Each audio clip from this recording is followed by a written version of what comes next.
Hi, everyone. Thank you, Center for Data Innovation, and our esteemed panelists for our discussion about decentralized internet services and the policy challenges they face. So today we're going to be tackling the largest question we have, which is how will current legislation and legislative proposals affect decentralized internet services? We've seen the US, EU, and UK attempt to legislate centralized platforms and quote unquote big tech, but we've also seen decentralized alternatives grow, the latest example being the growth and then plateauing of Mastodon after Elon Musk's takeover of Twitter. Advocates of decentralized internet services believe these services will give users more control and more choice over what they see, what rules they follow, and how much information they're giving out online. So we're really tackling the question, can innovation in this area solve policymakers' goals to improve free speech, user safety, data privacy, and all of the big emerging tech questions? Or will current legislative proposals like the DSA, the Online Safety Bill, the US antitrust laws that are designed for centralized services get in the way?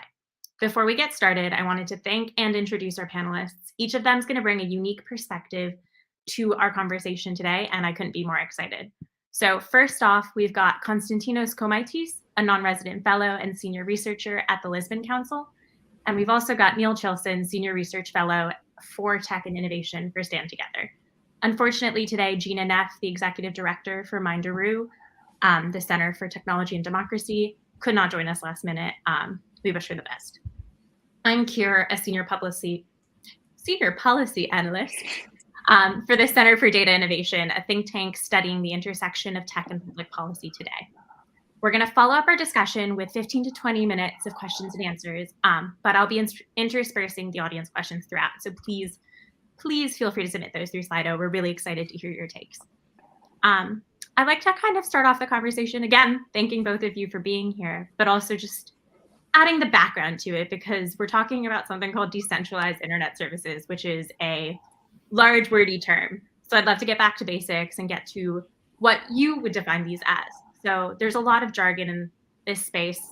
People have screamed Web3, people have screamed DWeb, federated social media.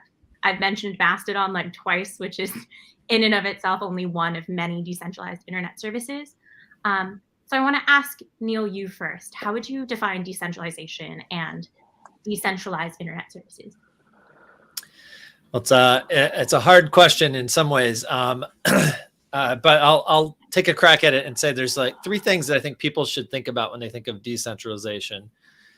First, we often set it up as a binary, that something's decentralized and this other thing is centralized. And in fact, for simplicity, that's useful. But like, you actually said that centralized platforms versus these decentralized alternatives. I would say we should say more decentralized and less decentralized. Complex systems, which all of these things are, which are really the most powerful types of systems and the types of systems that we need when we're trying to collaborate with each other, are what I would call a deeply fractal blend of centralization and decentralization. And so we should think of decentralization as a continuum of some kind. Point two, decentralization, at least when we're talking about it in these types of technologies, serves a purpose. It's not, most importantly, decentralization is not disconnection. Decentralization is about continuing to do the things that we do perhaps in centralized forms, but doing them in a way that takes better advantage of the knowledge that individuals or local communities have. And so it's about solving coordination and communication through emergent order rather than designed order is the way I talk about it. And so it serves that purpose. It's not fragmentation. It's remaining connected, but in a way that is less centrally designed. And then three, I would say we should think about, especially when we're talking about the policy space, about that there's forces that move us towards centralization and there's forces that move us towards decentralization. And I don't want to use these terms in a pejorative way. I think it's very easy for us to fall into, if you have certain priors, to be like, centralization is bad, decentralization is good. But I think we should think of them as there's forces that move in those opposite directions. Governance, by its nature, tends to be a centralizing force. It's about the use of authority or power in order to shape other people. That tends to take a central form, tends to. Individual, and this is just one example of a continuum. Governance is sort of centralizing. Individual liberties or rights tend to be a decentralizing force. They're a constraint on government in a way that pushes decision-making out further. And so those are the three takeaways. It's not a continuum, it serves a purpose. And there are forces that move that tend to move in one direction or the other. No, I really love that. It sounds like an evolving ebb and flow, the way you're describing it. Konstantinos, I'd love to get your definition as well, just to see where we've got the overlap between the three of ours. So I think that Neil really provided a very good overview. The one thing that I perhaps would add and extend on is the idea of control, right? And Neil on the third pillar, he really mentioned the idea of power. So decentralization negates any form of single point of failure, right? Of single point of control. The power is more dispersed. Decision making is supposed to be more dispersed, and it is not. And one of the things about decentralization is that it's really, I know that this, it's quite trending right now, and everybody's talking about it as if it is, we just came up with, oh my God, there is also decentralization, but. I am based in Europe, and the European Union in many ways has even adopted the idea of decentralization, but it just calls it subsidiarity, right? So it's the idea that decisions are made local because it makes much more sense to address those issues locally instead of having one centralized pyramid structure where everything sits at the top. And one of the reasons that decentralization has become so popular is because really the architecture of the internet, the original architecture, is based on a decentralized model, right? You're having a lot of networks, and within those networks, you have huge networks, which you call autonomous systems, and each autonomous system is able to make individual decisions in a decentralized way, and then they all collaborate because they all agree to speak this language called the Internet Protocol. So the one thing that perhaps I would add is single point of failure, single point of control, in order to be able and give this idea of where control lies versus, where control should lie if we're talking about a centralized structure. Well, I can't resist jumping in there, Konstantinos, because I did write a book called Getting Out of Control. So I should have probably mentioned the word control. So very, very glad you did. I'll get a little plug in there. Thanks. I think the idea of control and the question of control from both of you is actually a really good way to talk about the policy debates of what we're talking about, because I think we've seen the popularity with decentralized internet services kind of come in and out of the news based off of control or decisions single platforms have made or not made, or whatever we'd like to call it, but it becomes a governance question. And that's why we keep seeing decentralized internet services trend whenever something like that happens, which is why I kind of want to get into the main debates that we're facing with decentralized internet services. We've seen online safety in the UK and EU be a really big thing right now. We've seen antitrust be a really big thing in the EU and the US. And we've seen privacy be a really big thing in all three places. How do these debates and the question of control and governance play out on decentralized internet services? I'll look to you, Konstantinos, specifically because I know you've written a really good piece on the Digital Services Act with regards to decentralized internet services. So thanks. So I will start by prefacing that one of the main problems that we're having currently with internet regulation is the fact that we are regulating on the basis of certain players, right? Because there, of course, we're having concentrated services, and a lot of the problems that currently we are facing are mainly manifesting with within these platforms or services or companies, you call it whatever you want. One of the trends that we are seeing is that policymakers have the tendency of regulating with these certain actors in mind. And even though this is to a certain extent understandable, we are facing the problem of how applicable or how relatable those laws and regulations can be in cases where we're having decentralized services. And I think the idea of what happened between Twitter and Mastodon was a very good example that showed us the limitations of those pieces of regulation. So the DSA, to be more specific, I'm not sure how you all feel, and I currently understand that we're far from implementation and we should not be reaching conclusions. But at least the language of the regulation, if we look at it without decentralization in mind, and we look at it, through the lens of what is happening in those big platforms, is a really remarkable piece of experiment, right?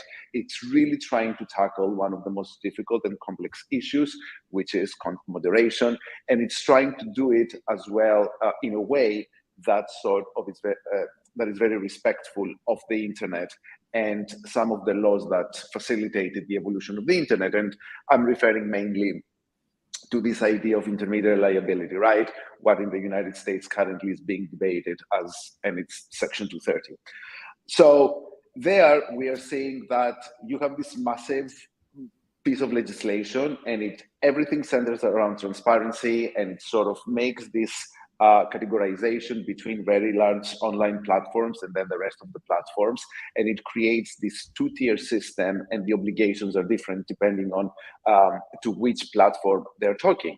And then suddenly Mastodon happens, and one of the things that automatically becomes very apparent is that the DSA or laws like the DSA do not provide any sort of clarity on questions of decentralized social media.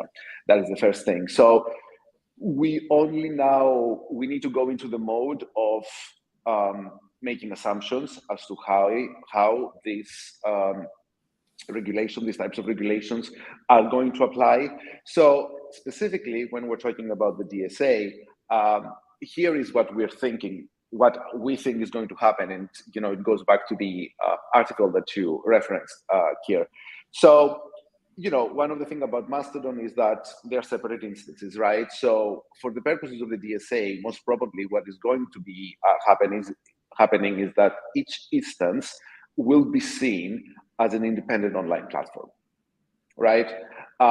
And which means that each instance will automatically need to comply with a set of minimum obligations that all online platforms that are not in the category of those very large online platforms that the DSA identifies have to have a minimum set of obligations. So, and I'm just, looking at my notes here, they need to have a single point of contact in the European Union, and they will need to have a legal representative. They will need to provide clear terms and conditions. They need to publish biannual transparency reports. They need to have a notice and action mechanism. They need to be responsible for communicating information about notice removals or restrictions to both notice and content providers. So these are just the minimum obligations that you need to have. Now, if you pass the threshold, let's say that you have an instance, right? And you have the main Mastodon instance, which is .social, and it passes the threshold and it reaches this idea of very large online platform, which between us is going to be a little bit tricky, right? Because we're talking about 45 million active users plus a huge turnover. But let's entertain the idea that it goes to that level. Then on top, you have some other requirements. You have complaint handling system, you have cooperation with trusted flaggers, you have enhanced transparency reporting, you have out-of-court settlements.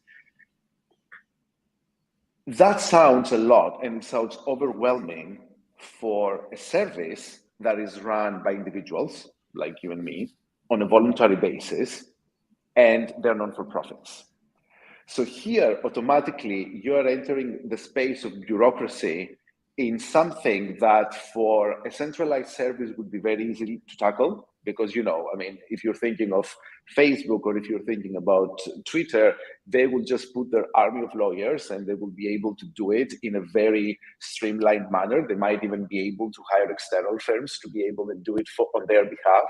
But when you're talking about Mastodon, which is essentially run by, as I said, volunteers, and it's based on users, then suddenly you just realize that this is not effective, it's not supportive, and most probably it's going to create an environment where it will be very difficult for Mastodon to exist within Europe. And that's not the intention of the regulation, right? The intention of the regulation should be to be welcoming and create the conditions for innovation to happen and more firms to be joining and more companies, and especially decentralized companies. So I think that it is very important that right now that we start entering this phase of conducting regulation, and you provided some very good examples, and we already have the test case of Mastodon and Twitter, that it's very important to start thinking of decentralized services and how we can sort of either create, separate provisions for them, but namely name them and make sure that they separate them from centralized services, or create regulation that is more flexible to adapt to those changing and emerging trends. I think that makes quite a lot of sense. And I really like your explanation of intermediary liability and the fact that bureaucracy is a huge issue when we're talking about decentralization, because it's just overwhelming at times, even for smaller platforms that are centralized. Neil, I think that's a very good way to get you to talk about emergent leadership and the difficult problems that can be solved by decentralization. Because Konstantinos has mentioned a couple things that I feel like you specifically have written in your book about actions versus outcomes, how decentralization can be a path for difficult problems. He's given a very good perspective of the EU of it all, and why size-based carve-outs and size-based distinctions can fail. Could you give us a bit of the American perspective, as well as how decentralization can be its own path forward with complications? Sure. I think the examples that we've just been talking about are really good examples of what I call the Procrustean problem with prescriptive regulation. The myth of Procrustes was this bed for visitors, and if the visitors didn't fit to the bed, he either stretched them out or chopped them off, right, to make them fit. This is the problem when you have a complex set or a complicated set of laws or restrictions that are designed for the current world or a current set of actors, but then you try to wedge other ones in there. It tends to be distortive of the other models and possibly even stop them from coming about at all, which can be a benefit to the incumbent structure. So it can have a slowing down effect on innovation. And Konstantin talked about the sort of the regulatory burden here, but there are some systems which are so decentralized that it's not even, there's nobody to point to, right? And so the goal of some of these protocol-based services would be that there is no person who is running the instance, that these are protocols, and basically the users and the entire hierarchy of the system. Now, a lot of these are very experimental, but in theory, at least, this could become a popular way to provide certain types of services. And in that case, what you would see would be the regulatory challenge becomes a lot greater there. There is no person to impose a duty on necessarily. And so what you would see would be a move towards the gatekeepers that might provide the service or something like that, or who hinge on that. And I'm no expert on European law, but the Online Safety Act, Online Safety Bill at the UK has both the feel of like this creation of duties, which some US laws had looked at doing around antitrust as well. And then it also has these sections that talk about service restriction orders, which are reaching the service providers or the payment providers or those who facilitate the advertising on a regulated service as sort of proxies for getting at the centralized or the decentralized service that there's nobody to hold accountable for. And that, to me, is really an interesting approach. And what it means is that that there's probably we're still trying to take a centralized approach to regulating something that is inherently decentralized. And so I think what you were hinting at it here was that maybe we can approach these problems in another way that looks at outputs and the harms that are inflicted and applies frameworks that are less prescriptive on the front end and that are more enforcement actions on the back end to address some of this. And so the typical way that we think about this in the US is, the enforcement-based regimes of common law or, FTC-like antitrust actions versus legislation that might set up a framework ahead of time. And if you have enforcement approaches that are looking at specific types of harm, you don't have to lay out ahead of time all the particular frameworks that you think will ex ante stop that harm. And so it simplifies the job of the regulator in that way.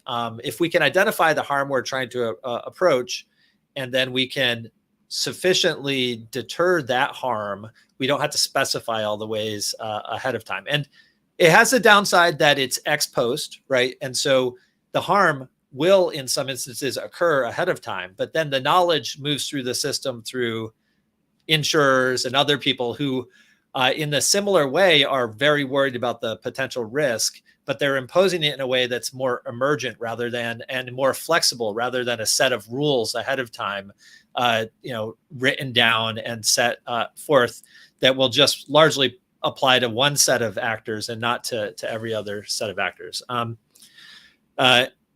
And so that type of ex post enforcement approach that focuses on harms, the major benefit there, I think, is that harms tend to change more slowly than the technologies and the uses, which bring many benefits, but also bring harms. So, and so regulators have a good sense generally of, when we're talking about, financial harms or physical injury or even more emotional harms, there might be lots of different types of harms we could identify, but those change less fast, if they change at all, over time, as compared to the technology that is being used to deliver benefits and potentially harms. And so a focus on that and how to deter those harms rather than on the mechanics of it, of how the system operates, I think is probably one way that regulators can better deal with the complexity that comes up from these decentralized systems. It sounds like a focus on the question of who's being held liable and also what are we looking for seems to be the big two questions on an outcomes-based approach. Yeah. Konstantinos, I'd love to ask you if you've got another idea of an approach that could work for both worlds. I know you mentioned Section 230, which from the sounds of what we've discussed, how that may or may not work already, but I'd love to hear if you've got another idea of a legislation that would successfully affect decentralized internet services, or if there isn't one and what you think one would look like. First of all, I think that the idea of harms, I agree with Neil. It allows for a much better way to address those issues, especially for the point that he made that, harms have the tendency of, by the time the harm kicks in, then you don't really see the evolution of more harms, and allows technology to catch up, which normally is the other way around. I mean, we're having, the regulation trying to catch up with technology, and that's where many of the problems kick in. Decentralization in many ways requires and means collaboration. You really cannot do it in and by yourself. So from where I'm sitting, the idea that we need to regulate some aspects is indisputable, but at the same time, the way we have been doing regulation for a long time is not really working anymore because of those issues, and we need to start bringing in more people to understand those nuances and what it means exactly to do regulation in an era where technology is changing so fast, and especially it's changing literally at the blink of an eye in many ways. That is the first thing. The second thing, of course, is the most obvious thing, which I think we have been repeating, but we didn't really state it out loud, is we need to stop regulating with certain players in mind. I think that by now we are at a place where we know that, sure, these players are here to stay, but we are seeing, perhaps at a slower pace, a disruption still happening within that space where we always thought that disruption is never going to happen, right? Within those centralized services, we are seeing that slowly there is a trend towards disruption, which is reminiscent of the early days of the internet. And the last point, perhaps, is that we need also to change our mindset of how we do regulation. I know that it is a phrase that a lot of people are using, but regulation needs to be fit for purpose. And by that, I mean that it needs to create an environment that, to the extent possible, it is predictable and consistent, but more importantly, it is proportionate. Proportionality, and I know that this is perhaps a term that people in Europe will understand more than in other parts of the world, but in Europe, at least, it sort of balances out the conflicting rights or conflicting interests that you have in front of you, and you're able to make determinations on applying certain principles that will allow you to provide they give you a clearer picture as to which direction to take.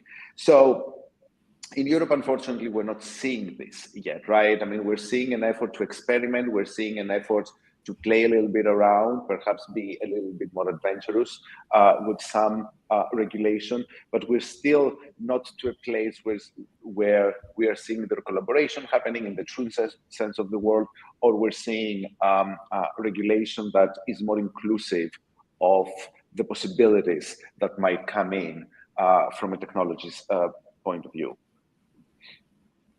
No, I think that makes sense. I really love the three things you mentioned, which was predictable, consistent, and proportionate, because I don't think we said that out loud at all until then, but it is very much, it seems to be like the key for all of these questions. Is it proportionate to deal with just a few players when we don't know what the next group of players may look like? Is it predictable to keep doing that when we don't even know what technology is going to be available next? And is it consistent to do that when it's not even really future-proofed at this point?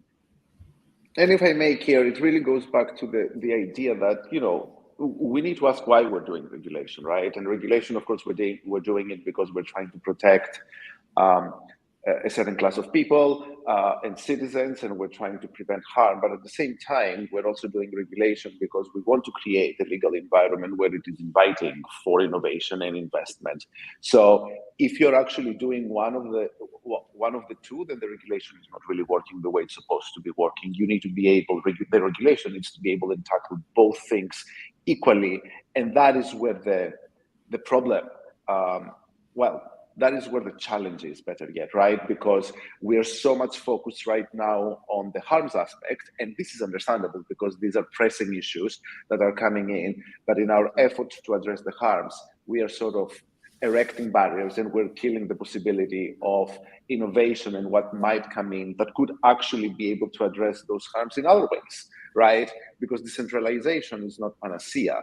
And I always used to say that, especially in the context of Web3 and blockchain, that suddenly we came out and we're saying, oh, blockchain and is going to solve all our problems and world hunger, if possible. But that's not the way, right? Technological decentralization is important, but it cannot do a lot, or it cannot go as far as if you don't allow also decentralization in decision-making processes, where users really have the power to be able to make those decisions. And you cannot do that if you're creating regulation based on centralized systems and you're creating centralization through regulation. So it's like some sort of a vicious circle that we are entering, and breaking that is important in order to be able and just see the potential and embrace the potential that may come with both regulation and innovation. Neil, it sounds like you want to catch in. Yeah. So maybe I'll just dial it up really high for a second and then dig back into a specific example. The internet has been supremely disruptive, even before this new move towards decentralization. And that is driving, you talked about the sort of wave of regulation in this space, or potential regulation. That disruption, you could think of it as a societal phenomenon.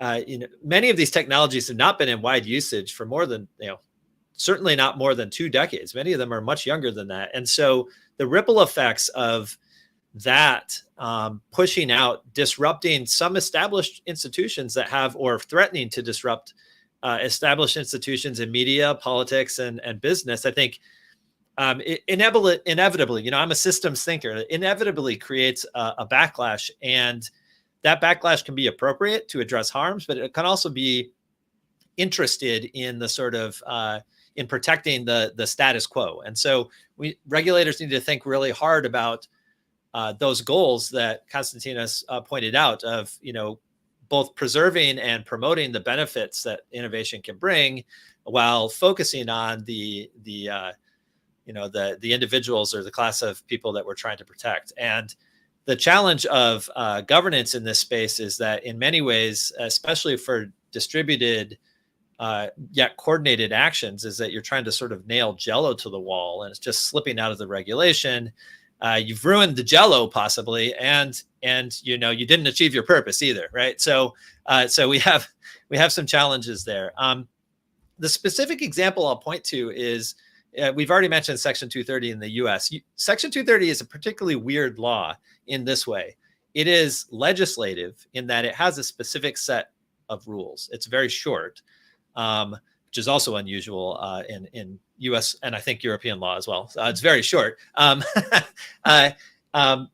but it is legislation that sort of created a common law-like approach. And so these are the two modes of law, right? Like you can have law legislation, and you can have law that is a collection of the decisions of courts over time, applying general principles to specific situations. Legislation is much more designed, right? It has to be, right? You have to think, you're thinking big picture about like the ecosystem.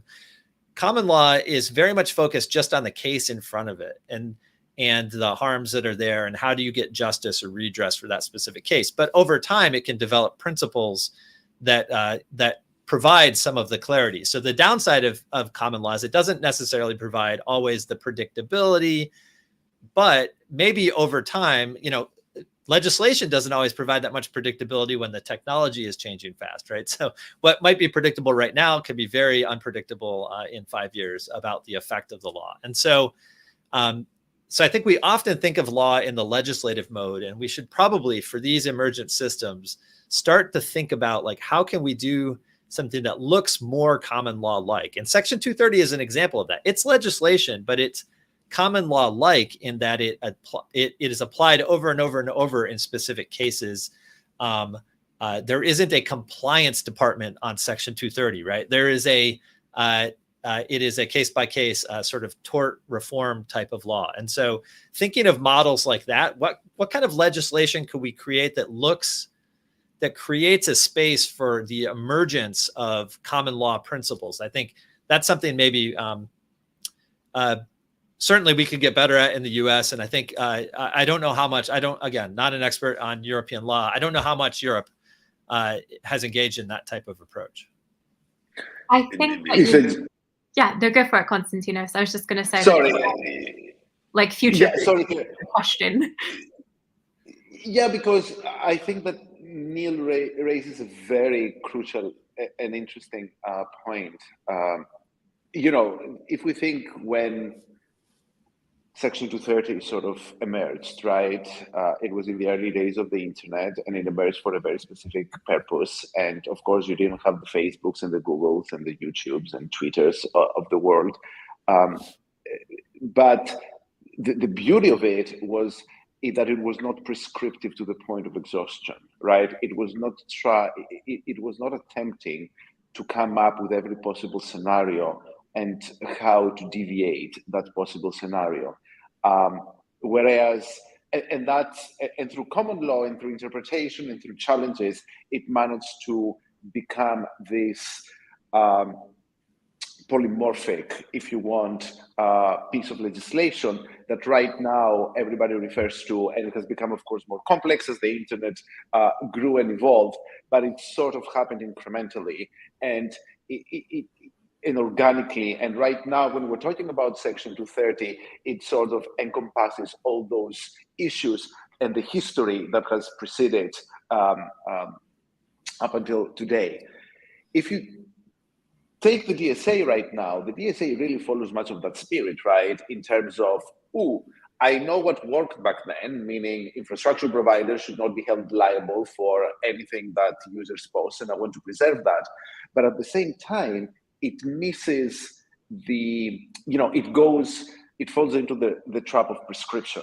It really says, okay, I have this that I don't want to predict what's going to happen, and I still want to allow it to be open and continue to innovate, and in a way, because I'm afraid that if I intervene, something is going to happen. But at the same time, I am having, on the other side, I am having these big platforms that live above the infrastructure level, and I have seen the harms, and I believe now that I can capture all those harms, and I'm going to create more bureaucracy, and I'm going to create an enforcement office, and I'm going to centralize even the services of how enforcement is going to happen. So within the law, you have some sort of contradictions that when you move into implementation, they make implementation almost very, very hard. So, we need to go back. We need to go back to a place where prescription is not the driver for regulation, but it is the intention to create general principles and allow then, the regulation to evolve the way Section 230 evolved. And it goes really back to what Neil said about focusing more on harms, because that's essentially what really happened with Section 230 in some ways. I also love how you've described the distinction between harms and then listing the prescriptions required to combat harms, because I think the DSA is a great example of it with the way that it's begotten a little bit more prescriptive, but it's kind of similar in the same way with the online safety bill, which is, again, wants to tackle harms, but didn't really focus on outcome and then focused on how we can comply. It sounds like both of you agree with each other on the outcomes first, maybe not compliance first, with regards to the internet. I'd love to dive more into this because the legislation versus common law approach seems to be where everyone's got big questions. I mean, we've got all of the online safety acts popping up in the States. We've got the UK trying to figure out what is a world-leading online safety law, and then we've got the DSA trying to figure out implementation. Is there a way to put user choice and user control back in the equation? Both of you have mentioned repeatedly the beginning of the internet and how it was not what we expected to happen today, and everything's changed so quickly. But a lot of what you've described is exactly what it sounded like a decade ago when all of these things were new, or I guess more than a decade ago when all of these centralized platforms were new. Is it more user choice, or is it more questions of these nature? I'll pop to you, Neil, because I think we've talked about Section 230 because it's the easiest one to go to. Yeah. Well, there is something pretty interesting. When we talk about is it government intervention or is it user choice? Again, that's a giant change in scale, right? You're talking, and what about that middle space, right? So I was talking about how complex systems have, you can have collections of centralization within, right? So if we're just talking about the individual and the platform, and above that, the government, what about this gap here, right? Like this big gap between individuals and maybe even the platforms. Like, how can we enable there to be services that take certain interests of individuals in mind and don't have the same incentives necessarily as the platforms or the government interveners? How can we develop that ecosystem more? Because right now there's a big gap there. We tend to think of ourselves as interacting directly with these big platforms, but maybe there's room for other tools that can help us protect a variety of different interests. The thing I've learned more and more in tech policy is that, as I've done it, is that we have a sort of idealized user out there of, and they tend to look like us, and we need to really resist that. People have really different preferences around a wide range of issues. Privacy is the one that I know the best, where people have radically different senses of privacy and what is important to keep private and what isn't. And but what we all know is that these tools that connect us are in some tension with privacy, right? Being connected to other people is inherently in tension with keeping information from other people. And so we need a multiplicity, what Ostrom would call a polycentric set of solutions. Right now we have sort of government and then user choice, and we have a little scattering of things in between. And maybe that scattering, that area in between is where some of these decentralized platforms can help us build smaller communities that are closer to the groups of people who have interests, who want them to be expressed, but start to assemble the sort of scale and the ability of them to accomplish big things together, which is, after all, like what the big potential of these tools has. And so that's not really an answer. I don't really know how to develop that space. I have some ideas, but right now that space is quite empty, I think. And there's a big opportunity there for industry, but I think also for the policy environment that enables that type of intermediary that serves a smaller community purpose. I love this idea of the third place for the internet, like how everyone had a third place to go to build their community. But I'm going to push you on it a little, Sure.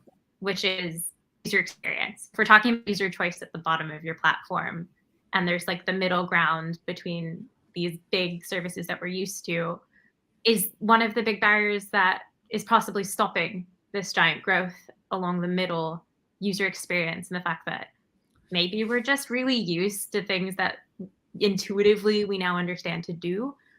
Maybe we're just a little too used to today's internet, and that's possibly why we've got a barrier there. Yeah, absolutely. I mean, I think there's two barriers at least, right? Like the user experience one is, it's sort of indirect. The reason it's indirect is that people can spend a lot of money on making user experience good when they make a lot of money, right? So, and there are definite benefits in a world of high legibility, where we're talking about collecting and using information. There are huge benefits to scale, and so it is more challenging to devise a user experience that 8 billion people can use. So you have to have a flywheel of profitability there to be able to make that possible. And so the benefits to scale, I think, are exactly what the big challenge with something like Mastodon is, right? The decentralized architectures tend to work where they have succeeded historically in the internet's past has been at the developer level or not at the user facing level. We tend to want nice, refined, relatively static, by which I mean things that we don't have to learn constantly over time, interfaces on top of our products, but underneath having dynamic APIs and protocols that can shift back and forth can be very useful. So that's the tension. It may totally be that what we're looking at is that the user experience will still live in a sort of focused space, but that there's middleware components that people who are interested in, and again, we want to get the incentives right here. And I've thought about this often in the privacy space. The analog is very much the sort of opt-in, opt-out, right? Which is another user choice thing. You sort of want to provide the optionality for people who have the interest to go seek out that optionality. Many people won't choose to seek that optionality because they're satisfied with the current system, and often the time value of they're just the value of their time is too high. They don't want to spend time doing it. It's good enough for what they have. But you want to provide that option, and more importantly, you want to provide the ability for new things to develop in ecosystems, and then maybe they get adopted either at scale by disrupting or maybe being incorporated into other platforms. So I think you're right. It's hard to imagine right now that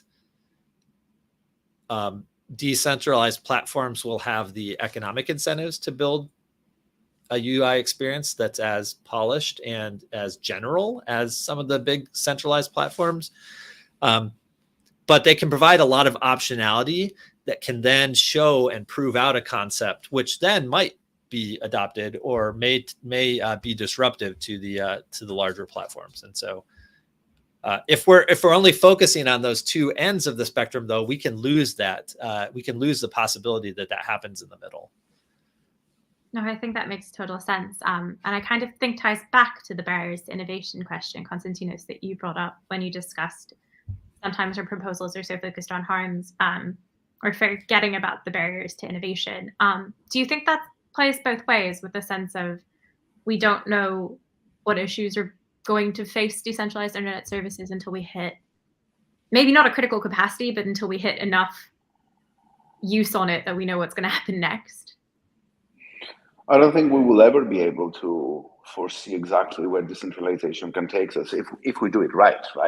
And if we abide by the idea that, going back to what I said, you just not have systems that are decentralized, but you're also having communities of people that you're empowered to make decentralized decisions in a decentralized way.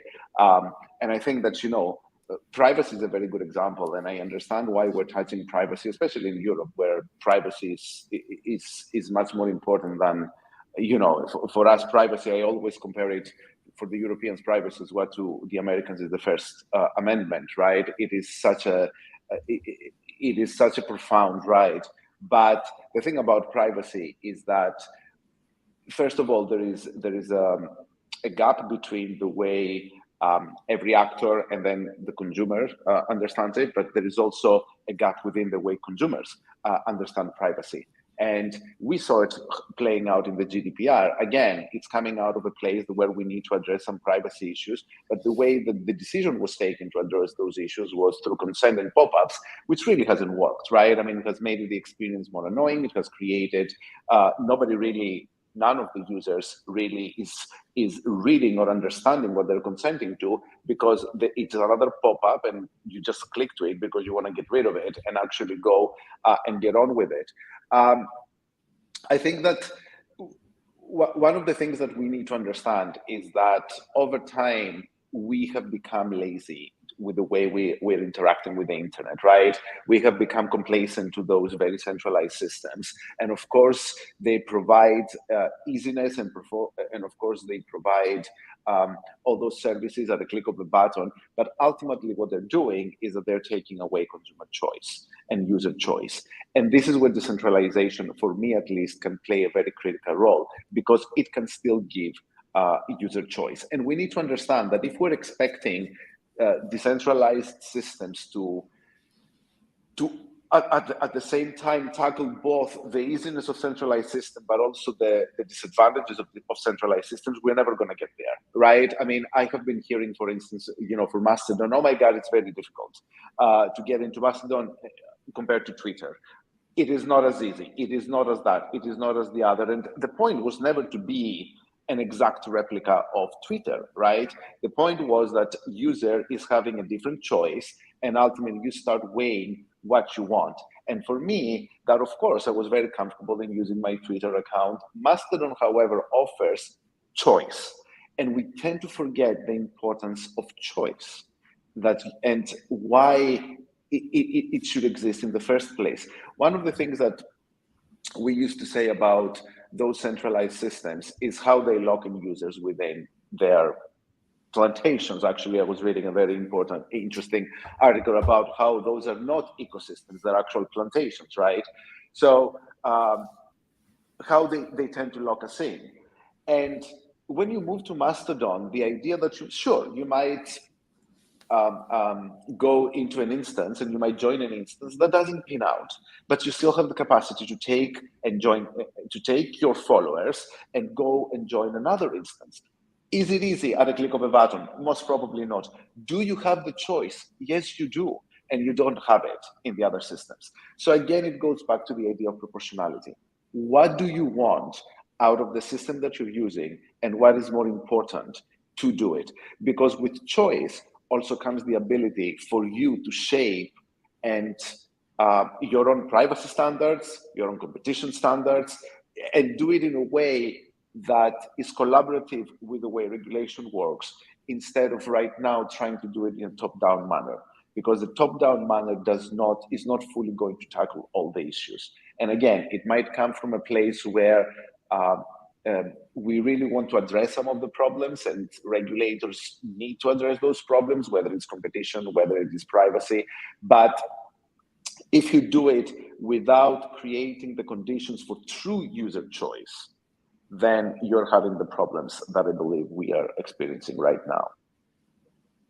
In my head, I keep thinking, why not both? For everything the two of you have said, is like, why can't we find a mix for everything? With that little meme of that very sweet little girl, but like that's kind of what the ethos seems to be, which is there's not going to be a world with only centralized or only decentralized. We're going to have a mix. It's not going to be just a top down. It's going to be bottom up as well. I think that's a really good place to just pivot to our audience questions and then give you both some time to close out your arguments. Just because I think that's just a very nice little bow. Yeah. Our first audience question is, will regulators need more resources to address these decentralized services? Is it because, I mean, there might just need to be a different approach? I will look to you, Neil, first with this answer. Yeah, so the fundamental challenge of the regulator is what Hayek called the knowledge problem, like understanding the complex system enough to design a system of regulation around it. So in one sense, the answer is yes, they would need many more resources. The question is, can they get enough resources to actually become effective in the space? And that, to me, is the real question. We could pour lots of resources into a top-down regulatory approach, or we could, try to figure out if we have enough resources. Maybe it takes more resources, maybe it takes less, maybe it takes the same amount of resources to try to build these frameworks in which decision-making is pushed down further in the system, and that we can take advantage of the knowledge of the users that we're actually trying to provide the benefits to and protect, and that they can help make some of the governance choices that ultimately we're trying to make. And so if we can facilitate that, the sum total of resources would be much greater that are being applied towards governance. But a lot of those resources will come from the people who are the most interested in making the choices for themselves. And so I think the answer is yes, we need more resources, but a lot of those resources are with the users, and we should find ways, users and the tools that they use, we should find ways to free up those resources to address some of the problems that right now we're only focusing on at the government level. Kind of harkening back to your original idea of a community-oriented approach. Yeah. Konstantinos, do you have anything to add with regards to regulators needing more resources? No, I think that Neil is absolutely right. Currently we are seeing a lot of resources being devoted to implementation efforts of all these pieces of regulation, and we're not seeing enough resources being devoted to building up those communities that we have talked about and encouraging them to participate in some way. And this is where, and I really like what Neil said, the knowledge gap sort of kicks in, right? Because again, we are entering a mode where the regulator essentially says, I know what you need. And the user, and in the internet, this really doesn't work, right? Because in the internet, the user knows what they want, and they just cannot get it because there are obstacles in the way. And instead of alleviating those obstacles, the regulator is trying really to just place them into a framework that used to work in other situations, but it doesn't really necessarily play out well in the internet. So we need to be. It goes back to the idea we need to be experimenting, and I think that to the point that we are willing to do that, we are, and of course, going back and reflect and say, you know what, this didn't work. Let's go back again to the drawing board and say, okay, what do we need to do in order to be able to get to that place? I don't think we have the end in sight currently. What we're having is a set of problems right in front of us, and we're just doing a patchwork of trying to fix those things. But as we're doing this, there are, the new ones emerge all the time, and there are new technologies, and it's just, the pace is very different, and we need to find a way to just make sure that the pace is as compatible as possible. Yeah, mind reading's not been invented yet, and duct tape can't solve all of our problems, basically, especially online. Our second question is a little bit more specific. So I'll look to you, Konstantinos, because it specifically targets the DSA. Are earlier legal frameworks on intermediary liability superseded by things such as the DSA, or are they complementary? In most ways, they're complementary. It goes back to the point. So the DSA sort of seeks to update the e-commerce directive, and the e-commerce directive came out in 2000. And in 2000, you didn't have Google, and you didn't have Facebook, and you didn't have those big platforms. So it was really a reflection of Section 230 in some ways. But within Europe, of course, you don't have this idea of common law where you allow courts to interpret the way, at least it's happening in the United States. So in many ways, the law did not move as fast as Section 230 did within the United States through that incremental interpretation. So DSA came to sort of rectify that in some ways, and of course take also the GDPR and take everything that has happened in there and put it in one piece of legislation. And that's why we're seeing, the categorizations within the DSA, and we're seeing different types of obligations, and we're seeing different types of thresholds, because it is an attempt to say, I recognize that some platforms are really, really big, and they need to have different obligations with some platforms that are smaller. And at the same time, the smaller platforms and everything that exists at the application layer of the internet, I'm not really comfortable talking about layers, because really the internet currently doesn't have any layers. They're so blurred. But, everything that exists, everything that is visible to the user, let's say, should be different compared to everything that it is invisible to a user. And this is one of the strengths, because the temptation, if you want, of the DSA to even go to the place where it said, infrastructure providers, whether you're a CDN or whether you are, an IXP, you still need to do content moderation. That temptation was present, and the DSA, at least for the time being, still resisted. And the last point is that, to its credit, the DSA also has a provision of review, which means that in 2 years' time, they need to go back to the drawing board, and hopefully we will have a commission that will be courageous enough to say, okay, these things work, these things doesn't work, and help the DSA become a much better piece of regulation. Because again, from where I'm sitting, it is, I am very encouraged by the experimentation that has taken place and the issue of transparency that it has focused on. I think that's a really good way to end our Q&A period. I want to give both of you about a minute for closing statements. I think what I'd love to hear is there a final thought or a final concern or a final thing you think policymakers need to know or address with regards to decentralized internet services?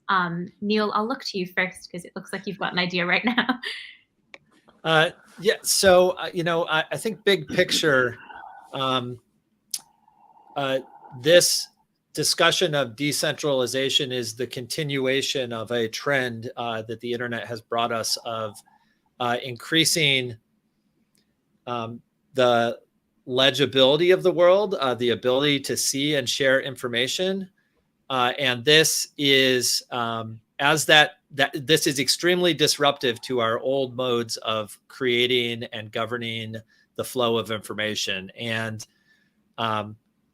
it's hard to see how our old models are going to be effective in this space. And so I echo Konstantinos' urging for experimentation by policymakers, not just in the sort of the letters of the laws, but in the frameworks that they bring to trying to govern technology.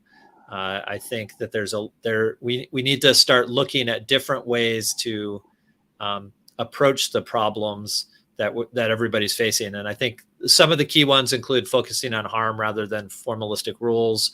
I think doing incremental things that can be rolled back to see whether or not they work, and being humble about what we can achieve rather than trying to